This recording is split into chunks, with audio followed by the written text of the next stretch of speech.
episode number 8 here in Lemans, the Shark Grand Prix of France, the sprint away with world champion Pecco Bagnaia on pole position. What comes from another front row on the Repsol Honda. Keep a close eye, fast starting to Jack Miller, he's 4th on the grid, and Brad Binder coming from 10th. It is the hottest conditions of the weekend so far. As just mentioned, 21 degrees ambient temperature. Michelin Motorsport director Piero Taramasso can talk us through some of those potentially decisive last-minute front tyre changes.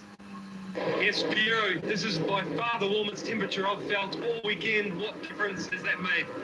Yes, finally the track temperature went up to 36 degrees, so what is changed is the front tire. For the rear, everybody with the soft. At the beginning, everybody was thinking going in the sprint with the soft, and now we have half with the medium, half with the soft front. And one rider, he might ride the hard front, so we'll see.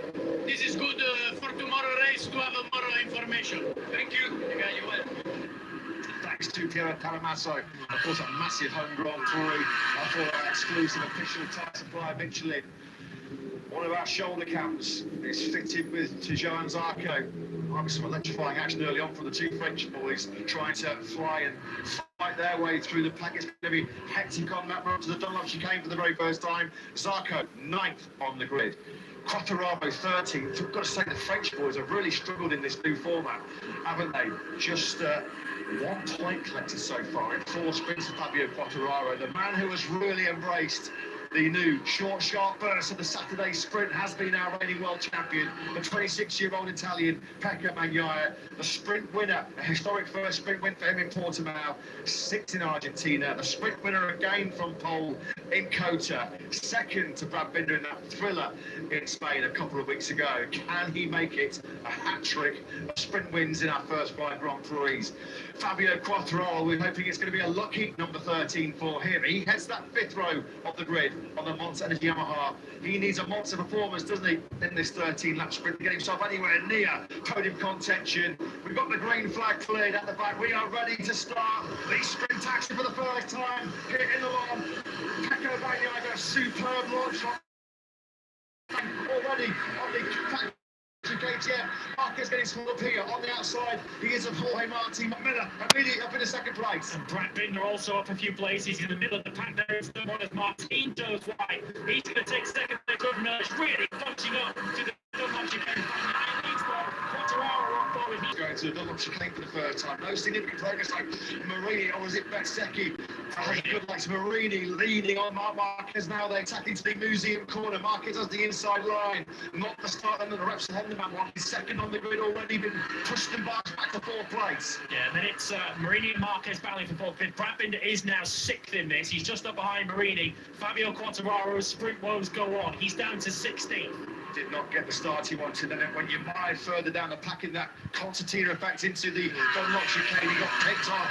He might get picked up here by Rins as well. They tackle the brakes for the 3rd time into the Shimano Verfesses. We have to drop a long, long way down. Then we're having to find the 2 Frenchmen. Zarco's going the wrong way as well. He's 10th, having started 9th. The Aprilias once again struggling to get off the line. Alexis Barker has actually gained a couple of places, but Mario Vinales has lost a couple.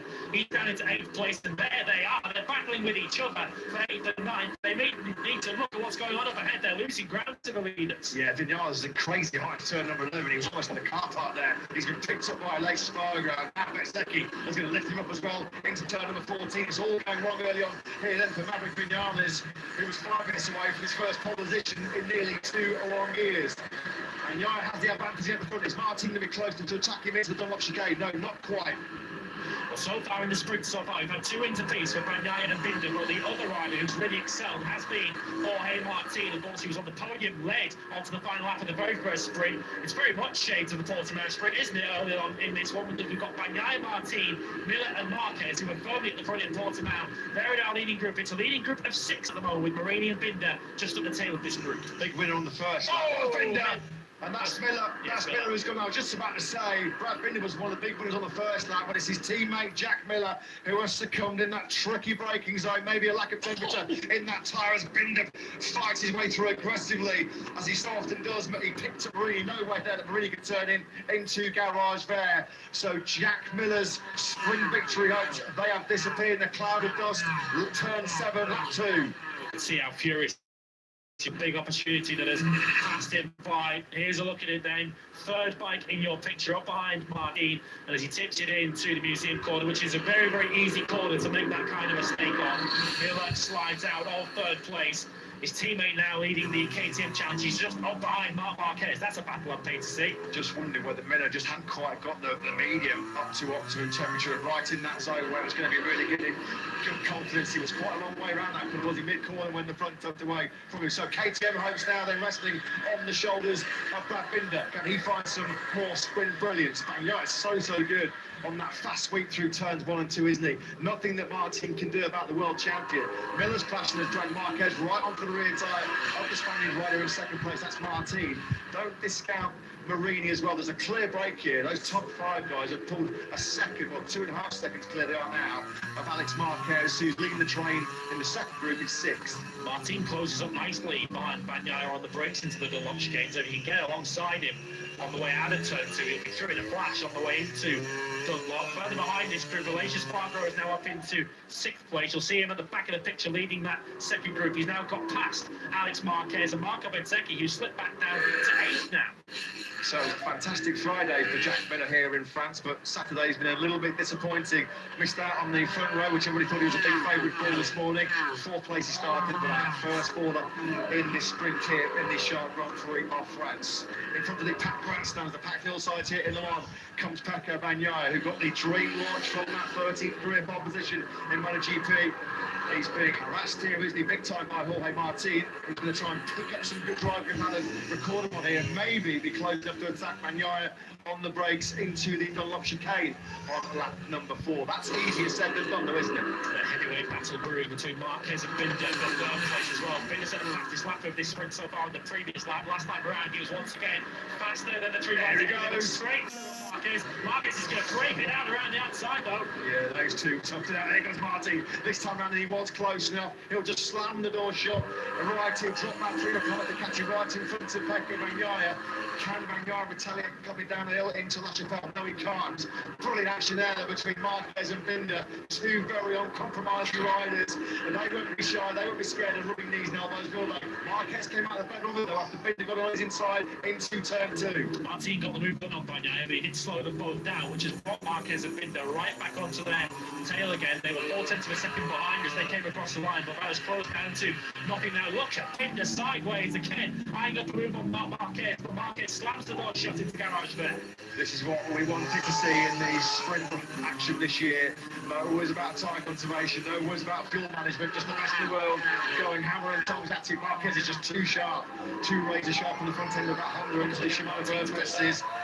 Martin has pulled half a second out on this lap. He's had a very good second and third sector of his lap. He's now up to 8/10 of a second. Martin is checking out of this. Yeah, he's trying to pull the pin here, isn't he? Trying to make a decisive break. He doesn't want anything to do with the Bagnaia Marquez Binder battle that's ensuing behind him. Look at this, what a hot lap this has been, lap 4. The road from this now, Binder's clearly got the pace to go clear of this, and Marquez and Bagnaia still back now. Marquez will be through in a flash. Yeah, just having a quick check on the damage sheet. He'll still be increasing his lead coming into the sprint. He will clear Marco Bezzecchi. Binder would rock into 1 place second in the standings, but it would change because Marc Marquez so close. Bagnaia wide. Yeah, nothing that Bagnaia could do about that one. He won 5. 4/10 quicker than the South African. Again, 1.2 faster than Bagnaia. What is going on here with the world champion, the poleman? He's been picked up now. He's dropping back into clutches now. The Lace Spargo, Marco Bezzecchi, Alex Marquez and co. Second lap in a row, he's done a 1:32.7. Marquez goes wide and has to come back in front of Luca Marini. Yellow's flags out in sector 2. It's no one in this leading group. Bagnaia, to his credit, coming back at Marini, but he's fighting a rear guard action. Not even half distance yet. Not very often you see Pecco Bagnaia at the front start, hemorrhaging places very quickly. So Augusto Fernandez, who was in Q2 for the first time in his GP career this morning, he's down at turn number 7. No way through for Bagnaia on at Marquez. This is starting to really intensify this battle now for 3rd place. Looks like a way on this, not those couple of laps, because Bagnaia seems to have regained some confidence again. Coming back past Marini, he's now looking as if he's ready to have a move back past Marquez back into the podium positions, but those 2.5 laps that have costed 3.5 seconds to the race leader. If we come across the line now to complete lap 6 of 13, you can see Martin was way up the road. Martin leads by a second and a half from Binder. Marquez third, and Bagnaia 3.3 seconds off the lead. He was in the 33s last lap. Yeah, latest Marco Bezzecchi fancy this as well. Escalading the podium, Bezzecchi's out really wide. He's on a curve going into the Dunlop chicane. That's not going to work out, as he, although he hammers the front door shut in front of a latest Marco. They're side by side over the fourth gear place down the hill towards La Chapelle. It's getting pretty feisty further back. They're three abreast, aren't they, going through La Chapelle? Latest Marco Bezzecchi, Alex Marquez, Zarco, Vinales, and Quattraro, all in that big group. Yeah, two Frenchmen in the middle of that. Zarco, who's getting busy. Bagnaia again. Marquez likes that outside line, doesn't he? Certainly not lacking bravery around the outside of Bagnaia, trying to get through to the museum corner, but Marquez slamming the door shut again. Yeah, now while Marquez, Bagnaia and Marini engaged, this is playing in the hands of that big group, trying to get themselves back into podium contention. He's now being led by Marco Bezzecchi, who's going to be wary. He's got that track limits warning. Bezzecchi missed the whole of P3 this morning after crashing his outlet, just coming here through turn number 10. So this has been a real good salvage job by Bezzecchi so far, but he is not guaranteed to hold on to that 7th place. In fact, he's been picked off already by Zarco. The battle's still raging further back. The big loser amongst all that was Alex Marquez, who's slipping all the way down. I think he might have gone down through the Shimano boat because he's outside of the top 15 now. So Alex Marquez, confirmation he has indeed crashed out. Yeah, that's 3 successive sprint DNFs there now for Alex Marquez. His Saturday form has completely deserted him. Back then with this battle raging for the bottle. Boy Martin has checked out to the front. He's 1.8 seconds, 1.6 seconds now clear of Brad Binder. Marquez, Bagnaia and Marini, looking between those three on the line on that last lap. 1.2-1 between Marquez and Bagnaia. Slightly slower was Marini, still looking pretty menacing though in that 5th spot. Cookies Bagnaia. Bagnaia's been for a good 4 or 5 laps now, as he now shepherds Marquez. Fabio Quattraro, to his great credit, is really pushing on. He gained 3 places on the last lap. Bagnaia once again having a look. Marquez preferring that wider line and just sweeping across the front of Bagnaia. But Quattraro went from 11th to 8th on that 7th lap of the sprint. Just wonder whether that new Cadillac chassis is allowing Marc Marquez to be a little bit creative with his lines now on that factory car, because you don't normally see him that wide, do you, coming through the museum corner here in the mod. The big battle that was raging further down the field between the likes of Zarco, Bezzecchi, Quattraro, Marquez, and Spyro, and that got so intense that they're starting to lose ground now that they've dropped right back of Luca Marini. Zarco over the line was nearly 2 seconds behind Marini, so their tussle has cost them crucial time. Just look at this stage of the sprint. We're coming up to complete lap 8 of 13 as if Binder's got an answer for Jorge Martin. On the last lap, Martin did a 1:31.5. He remains the fastest rider on circuit. He was a couple of tenths quicker than Binder. Confirmation on your screens that the graphic was incorrect. Alex Marquez has not crashed out on this sprint. We'll try and get an update on where he is. I think you can see him just on the back of the picture. We'll try and find him, but he has not crashed out on this sprint. Last time around, though, once again, Martin and tipped quicker than Binder behind him. Yeah, Marquez obviously ran off. He was in the 140s on that last lap. He lost about 7 or 8 seconds, so it was a clear mistake, wasn't there? See him there, 16th place at the moment. John Zarco then is on course for his first top 6 in a sprint battle so far this year. He's got some good pace at the moment, Zarco. 1:31.617 on that lap take was his best of the sprint so far. In fact, that was the fastest of the sprint at that stage. Quicker than all of the 5 riders directly ahead of him. It hasn't been a successful sprint for the French riders so far, has it? But both of them on target for points at the moment. Bagnaia working out how he can solve this puzzle of Marc Marquez. Marquez has said already this weekend he's having to make up so much time on the brakes, having to take so many risks. But Honda just lacks acceleration. He's taking some brakes that Bagnaia can't outbrake him. Yellow flags are back out then in the sector 2. We'll find out who we've lost. Something a bit further down the field. Clean on the front. There's Binder sweeping through your picture in 2nd place. Yeah, Jonas Folger. Unfortunately, it's not been a happy home sprint for Tech 3 then. They've lost Augusto Fernandez and Folger in the same corner. Here comes Marquez. Oh, he's having to fight for every inch of tarmac around this 4-point Moto Lemans circuit. He's going to keep the world champion. Marini's been able to do nothing about Marquez and Bagnaia directly ahead of him. Bagnaia now is going to try and use a bit of slipstream here behind Marquez. He needed to close up and attack on the brakes into the Dunlop corner. Maybe he's going to go earlier. He is. Just squeeze on the inside of the ropes of Honda man. They'll top it out now on the brake. You can just see there, Bagnaia was going defensive into the Dunlop chicane. Nothing Marquez can do. Yeah, he managed to hold the middle of the racetrack on the way into Dunlop, so Mark couldn't go for that inside line, which would have been the line he would have preferred into Dunlop. So Bagnaia now, finally having got clear of Marquez, can he now get his head down and get back into his rhythm again after that puzzling 2.5 laps where he was lapping in the 32s and the 33s. It's too late now for him to think about finishing in the top 2 of this sprint, but look already at the time he's put into that Repsol Honda Marquez. He's had 3 top 4 finishes so far in the sprints this year, but Jorge Martin is about to potentially be on course for his first win in the sprint. He was so desperate to win a history-making first sprint in Portimao, and now a second to Pecco Bagnaia. He's got this one completely covered. He's been in a sprint of his own since he took the lead. He's at 2 seconds, exactly 2 seconds clear of him through the second split on this lap 10 of 13. Riding a ball with the home favourite. Oh, he's got his down! Quartararo now. Oh, well, it's been another Quartararo catastrophe, hasn't it here? Fabio Quartararo then was on course for a rare points finish in the sprint, and it just goes from bad to worse. And ugly 2023 has taken another horrible turn and twist for Fabio Quartararo into Shimano. We've seen that crash 1,000 times, haven't we, here in Grand Prix racing in Le Mans. And Fabio Quartararo, you could hear the groans from the grandstands. And Quartararo knows it out of 8th place. Here comes Marini attacking on the Dunlop chicane. He gets up the inside of Marquez. A late burst of speed here coming in from the man who started this sprint on the front row. Marquez fading in these closing stages of the sprint. He did a 1:32.4 last time around. Bagnaia, who did his personal best, was 8/10 of a second quicker. Marquez was slower than every rider behind him, all the way back to Alex Rins, who's running in 11th place. Marquez could be in danger of slipping out of the top 6 in his final 3 laps. Yeah, Marini just made sure that he made the move as clean and clinical as he could. Deary me. The Fabio Quartararo fans, they can't believe it. That's a picture that tells you the story of this man. We just started to ride on board with him, didn't we, into Shimano. He goes, the shoulder cam then capturing the images that Fabio Quartararo certainly didn't want to see. His fans certainly didn't want to see as well, as he slips out into turn number 9. It's been another horror show so far this weekend, not just for Fabio Quartararo, but the factory Yamaha team in general. Let's have a check on his teammate, Frankie Morbidelli, who's nowhere near the top 9 for Portugal places. Morbidelli into 12th place now, only 12th because of Quartararo's exit.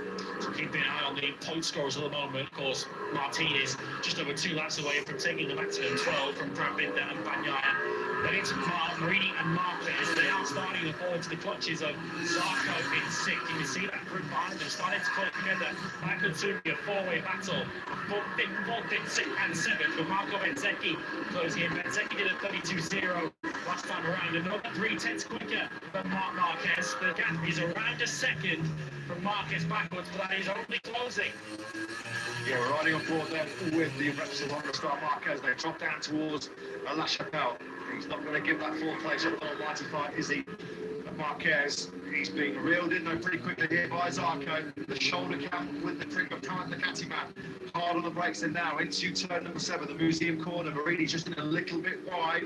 Marquez cuts that tighter line this time around on the Kalex chassis RC213V. Zarco's got some really good speed. How often do we see it in the sprints and the full Grand Prix? Zarco's pace in the latter stages is some of the best we see in the field, but it's just coming too little too late once again for the 32-year-old. I'd love to hear from Bagnaia at the end of this, because he's now coming back at Binder again. On the last lap, Bagnaia did a 1:31.8. He was 6/10 quicker than the South African on the last lap, but already on this current lap, he's taken another 4/10 of a second out of him. So the gap now to the 3rd sector between Binder and Bagnaia for second, 7/10 of a second. There could still be a last lap battle for P2.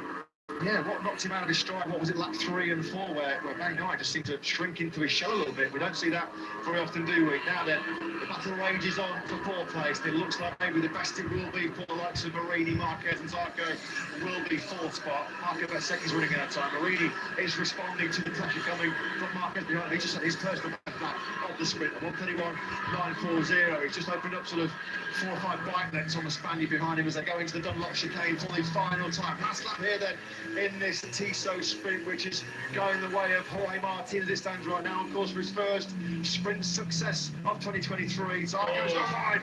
Zarco, well, twice the shoulder cap has jigged the track sports, hasn't he? He dumped on board the shoulder cap with Fabio Quartararo.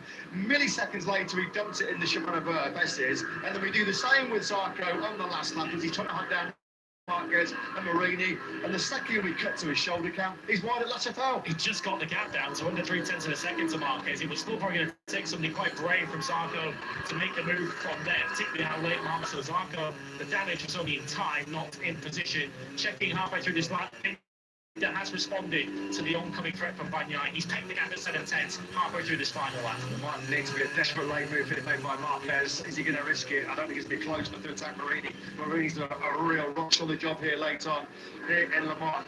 This is the battle of fourth place. Andy Picciolo, Jorge Martin has been in cruise control. He bided his time behind Pecco Bagnaia, the pole winner world champion, at the start of this sprint. But for the first time in 2023, for the first time in the sprint era, Jorge Martin wins here in Le Mans. The perfect way for him and Pino Ducati to kick off the 1,000th Grand Prix race action.